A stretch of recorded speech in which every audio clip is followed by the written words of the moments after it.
G'day Bomber fans, the delisted free agency period starts up on Friday, tomorrow by the time this video is out, so today I'm going to highlight the players I wouldn't mind the club picking up. I think it's a really strong year for delisted free agents, mostly because clubs are trying to free up list spots for the draft, so it's left some unlucky young players on the outer, and Essendon have been a club linked with bringing in one, maybe two delisted free agents to spruik up our depth while adding more young talent in the draft. So today I'm going to list off the players I think the club could potentially have a look at and whether or not we will actually pick them up. So let's get into it. Starting with the most popular option and the reason behind this video really, Jaxon Prior. So we are currently linked with him. There is every chance he is announced as an Essendon player in the next week or so. It has been a bit quiet on Jaxon Prior news, so we don't exactly know what's going on here. But I'd really like him at Essendon. It would be great. This has always been my favourite of the potential incoming options. Even during the trade period, I said that Prior has been delisted by Brisbane, which means he is now free to pick up for nothing. He would be very cheap, which means there is low risk involved. He will be after an AFL opportunity, so may only require a one-year contract. I think it's a no-brainer. He's a 39-game defender for Brisbane. He's 23 years old, but most of his footy, or AFL footy, was played as a 19 or 20-year-old. He played 30 games in his first two seasons and just 9 across 2023 and 2024. Really, though, that's because this Brisbane team is just impossible to break into. That's why I like the idea of getting delisted options from top teams. A lot of the time, they just can't play young players because they're challenging for a flag and they can't warrant giving guys like Prior a go. So he was starved of opportunities despite being a big force in the VFL. He plays in defence. He's a taller general defender. Kind of like Jake Kelly vibes, I guess, in that regard. He isn't as tough as Kelly is. He's more fluid and a rebounding left footer. So he'd kind of fill that void that Heppel and Kelly both left on that left side of D50. He could easily come in and play in our best 23, I reckon, just because our defence is a bit iffy to fill out that 5th and 6th spot. He isn't someone to get excited about for the future or anything, but it really wouldn't surprise me to see Prior become a handy player for us. I reckon if he was on our list instead of Brisbane's last year, we would have had to play him more. He's definitely good enough for AFL footy. It's whether or not he's good enough to be a good AFL footballer, which is the question. He's definitely alright, but maybe another club, Essendon for example, could help him grow into a better footballer. He also comes from a professional system, the best team in the comp, Brisbane. His training standards will be higher than ours, and at a young age he can help develop his leadership to help even younger boys. I really want this one to happen. I'm not sure if we are still interested in him. News has been quiet, as I said. We have met with him during the trade period. We met with him. Surely we're still keen and we bring him over for free. Not gonna lie, this might be bad for retention purposes, but this is the only player from the delisted period that I actually want at the club. So spoiler for the upcoming players that I'll talk about, but I like Prior. He has Essendon links as well, son of a former Essendon player, which I didn't know initially. But yeah, Prior's definitely a possibility. Hopefully he comes across for a bit of defensive depth. Alright, let's say Jaxon Prior doesn't want to come across to Essendon. Let's say he'd rather go home to WA or pursue a career in acting. A backup option for a bit of cheeky depth down back would be Ben Paton, who's recently been delisted by St Kilda. This is actually a guy we were keen on back in the day in 2018 or 19.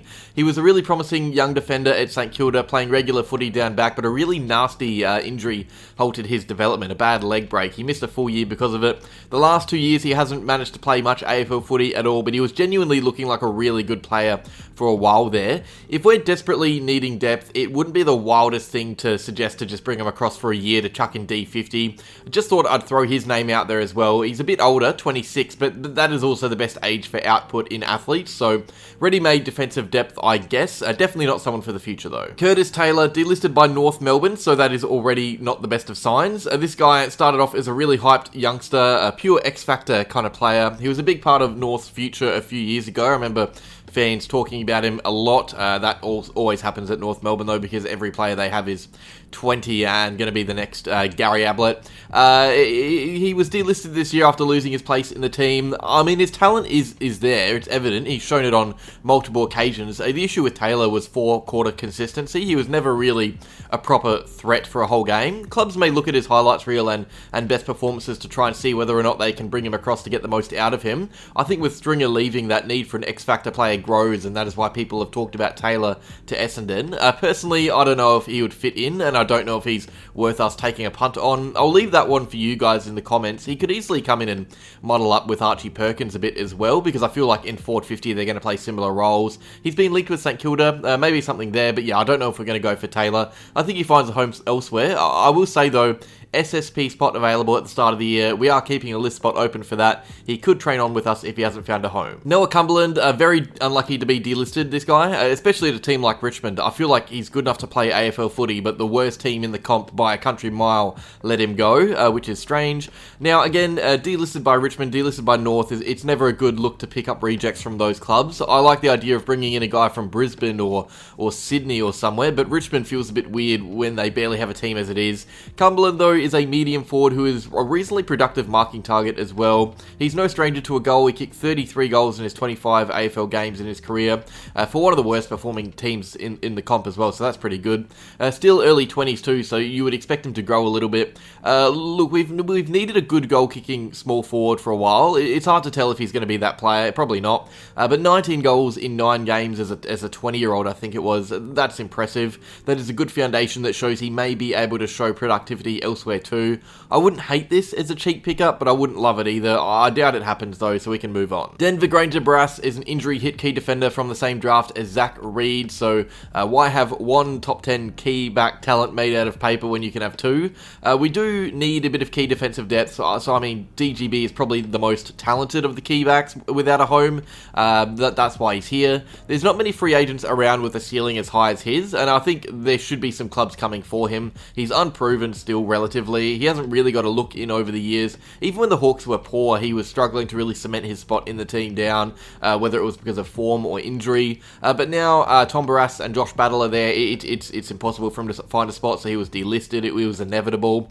Now, I'm only really including him here in this video because we are lacking key defenders, but I would prefer it if we didn't try and bolster that position through the delisted free agency period. This is not really a spot where you find quality key position players, so no, I think we can rule this one out. I believe West Coast are keen on him.